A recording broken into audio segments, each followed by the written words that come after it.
วันเสาร์นี้ครับคงจะหนีไม่พ้นระหว่างผีแดงแมนเชสเตอร์ยูไนเต็ดครับวันนี้เปิดสนามโอลด์แทรฟฟอร์ดต้อนรับการมาเยือนของท็อตแนมฮอตสเปอร์นั่นเองครับก็ก่อนที่จะไปพูดถึงคู่นี้การผลประกอบการเมื่อค่ำคืนที่ผ่านมาครับถึงแม้ว่าลิวจะหลุดไปนะแต่ว่าที่เหลือในกลุ่มครอบครัวครับซิกเนเจอร์หลัก VIP สดชื่นกันมา5วันติดต่อกันแล้วที่เหลือก็มากันครบเลยครับใครที่ตามมาเมื่อคืนก็ฝากคอมเมนต์บอกความสดชื่นกันหน่อยละกันแนวทางที่มันมีมากกว่าหน้าช่องและก็หน้าไลฟ์สดครับในชมรมเรามีให้ครับทางเข้าหน้าโปรไฟล์ใต้รูปเลยส่วนแอปแดงแอปฟ้าเดี๋ยวผมทิ้งทางเข้าไปให้ในใต้คอมเมนต์ก็แล้วกันครับหรือใครยังไม่สนใจเข้าร่วมครอบครัวฝากกดติดตามไว้ด้วยผมมีไลฟ์สดตอน4 โมงเย็นครับวันนี้ก็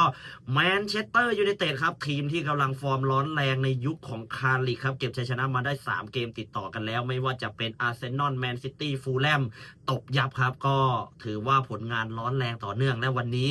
ได้เล่นต่อหน้ากองเชียร์ในโอลด์แทรฟฟอร์ดด้วยครับวันนี้ต้องเจอกับท็อตแนมฮอตสเปอร์ที่นัดล่าสุดครับโดนซิตี้นำ 2-0 แต่จบด้วยผลเสมอ 2-2 ครับก็ถือว่าเกมลุกของท็อตแนมฮอตสเปอร์ตั้งแต่โซลันกี้กลับมาเนี่ยดูมีประสิทธิภาพมากขึ้นครับวันนี้ยังไงครับ100 ทั้ง 100เนี่ยไปถามแฟนบอลเนี่ยสัก100 คนครับวันนี้ยังไงก็ชอบแมนยูสัก90 คนแล้วแต่อย่างนี้ครับมันดูแปลกๆนิดหน่อยนะถึงแม้ว่าแมนยูจะฟอร์มสดเหลือหลายวันนี้เล่นในบ้านต่อหน้ากองเชียร์ด้วยแต่ก็ยังคงเชื่อว่าแมนยูทำได้ก็โดนได้เหมือนกันครับวันนี้ใครชอบแมนยูแนะนำไปแมนยูครับแต่ใครที่เป็น FC แจ็คคัมเป้าวันนี้ไม่ควรพลาดครับคู่นี้มองบนไว้ปลอดภัยที่สุดไม่รู้แหละใครจะแพ้ใครจะชนะแต่โอเวอร์เต็มเวลายังไงก็ข้ามครับวันนี้ปลอดภัยที่สุดครับหรือใครอยากได้เพิ่มเติมมากกว่านี้มาเอาในครอบครัวเราได้ทางเข้าหน้าโปรไฟล์ใต้รูปเลยฝากไว้ด้วยละกันวันนี้ดูบอลให้สนุกเฮงๆรวยๆปังๆทุกท่านสวัสดีครับ